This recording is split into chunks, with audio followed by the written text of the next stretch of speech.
Welcome to the Immigration Therapist Podcast, a podcast for immigration attorneys and therapists that want to learn about immigration evaluations. On today's episode, I want to talk about mindset. Mindset, the mindset that it takes to work with immigration evaluations. The reason why I decided to make this an episode is because in working with immigration evaluations, I've had to address my own mindset. I've had to really expand the way I see, our field, the way I approach working with immigration evaluations, clients, dealing with attorneys, contacting attorneys. I've had to really, really challenge my own mindset in regards to this work.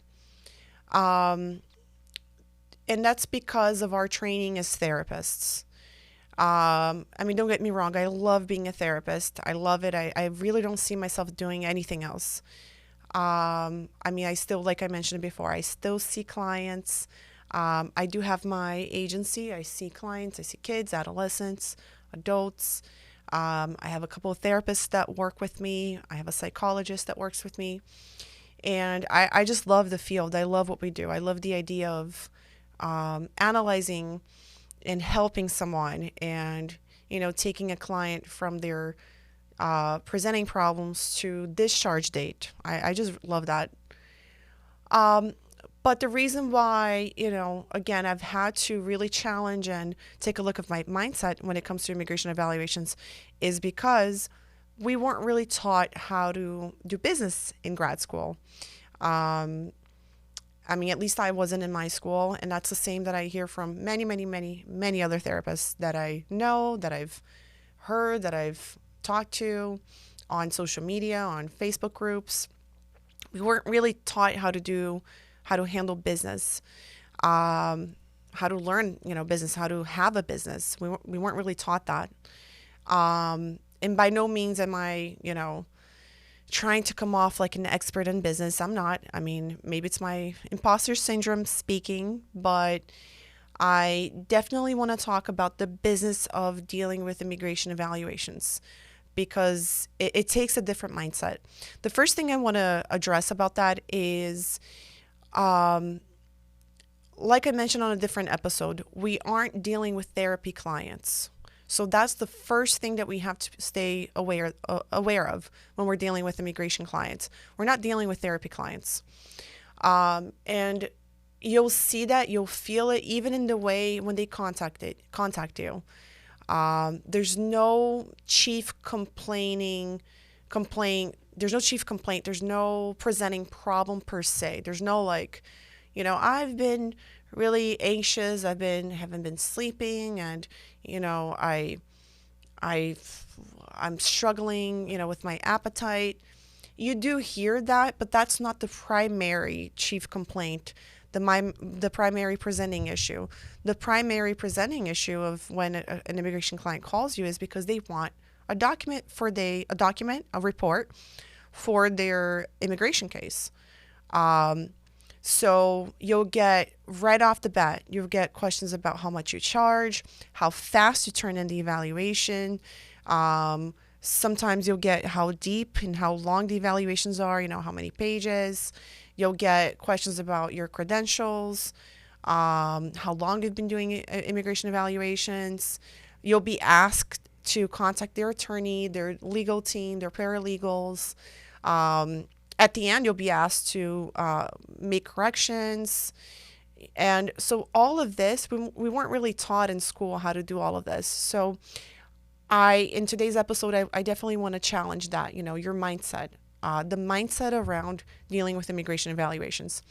And to sum up what I'm trying to say is I really do think it takes having an out of the box kind of mindset to deal with immigration evaluations. In school, like I said, we were taught to just follow a certain protocol, having boundaries, obviously, all those things are true. So I'm not canceling what we learned in school. That's not what this episode is about. It's not to cancel out what we learned in school, but if anything, it's to add to what we didn't, by talking about what we didn't learn in school.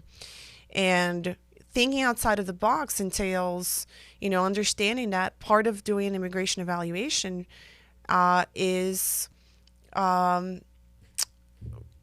the attorney, for example, or allowing corrections to be made, allowing the attorney to send you a list of corrections that they want you to do after the evaluation is done.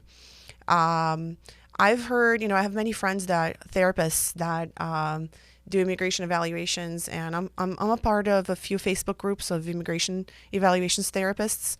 And I see a lot of them saying, absolutely not. I don't allow corrections. I don't deal with corrections. I don't deal. And my take on that is this is a legal document. If we write a date wrong, if we write, if the client, for example, maybe didn't remember a certain life event, but after they turned into the attorney and the attorney has the report in front of them and they have all the certificates and the decrees, the marriage certificate, the birth certificate, and then putting all the dates together, and they find that the client made a mistake in the date that they gave you, and you keeping that date wrong, you are really going to be seriously harming this client. For example, there are evaluations that are about character. They're character based, meaning some cases, are about some immigration cases are about that.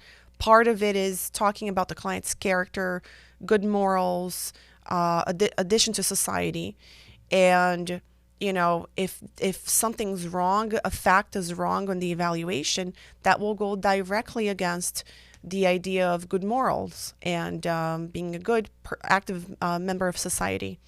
So for example, that is something that I think that we as immigration therapists who conduct immigration evaluations, I think that we need to really think outside the box. So we really need to be more flexible in certain ways, but also more restrictive and very high on boundaries on other ways. For example, another thing that I can think of is, for example, no-show fees. I'm big on no-show fees. I have a very strong policy at my agency on no-shows. I have my VAs confirm the sessions the day before. I have my EHR. I use Simple Practice. I have it send automatic reminders the day, 2 days before, 48 hours before the sessions. Depending on some clients who have a history of no showing, canceling, forgetting, I have a third option. I have Simple Practice send automatic texts to remind them of the sessions. Because of I'm big on no shows, super big on no shows. I talk to the client on the first day about no shows. And, so that's therapy clients. When it comes to immigration evaluations, it takes a little bit of understanding the person's situation. For example, immigration evaluations usually, I charge a package because it's an evaluation. It's not, I don't really charge per sessions. I charge a package. So if a client no-shows, I can't charge them their full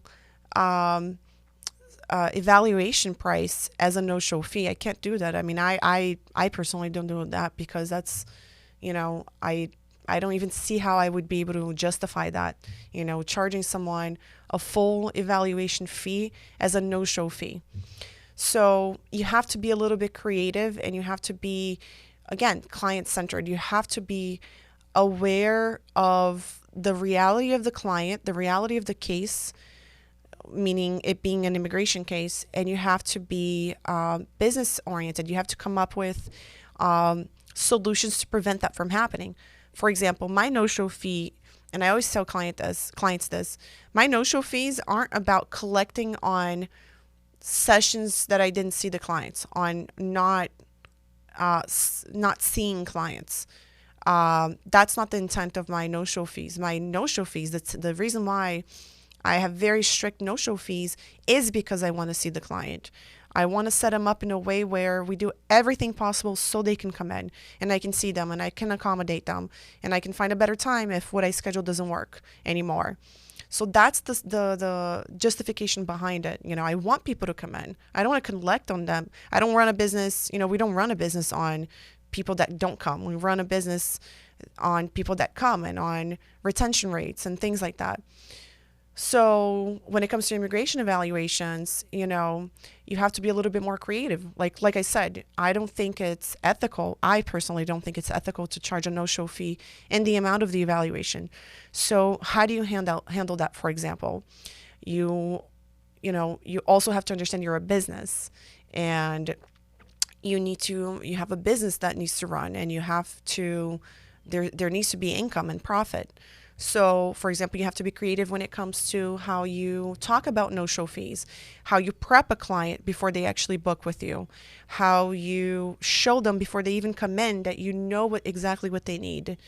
So that entails a little bit of sales as well that we weren't taught in school. So that's what I mean by mindset. When it comes to immigration evaluations, I really do think that we have to have this entrepreneurial, thinking outside the box, business orientation kind of mindset. It can sound daunting. It can sound exhausting. When I first started picking up on all these things, I really, to be honest with you, I felt very threatened and kind of exhausted, actually. I felt, like I wasn't good enough. How was I ever going to deal with, like, for example, sales pitches? The idea of selling myself felt icky, felt like it completely went against the whole reason why I entered this profession, which was to help people, not because I wanted to sell something to them. That didn't feel right. But again, it's the mindset that I want to challenge, because when it comes to immigration evaluations, it takes you selling yourself. It takes you showing the client that you know what they need, that you are qualified, that you are caring enough and qualified and competent enough, actually, quite frankly, competent enough to give them what they need within the time frame of what they need.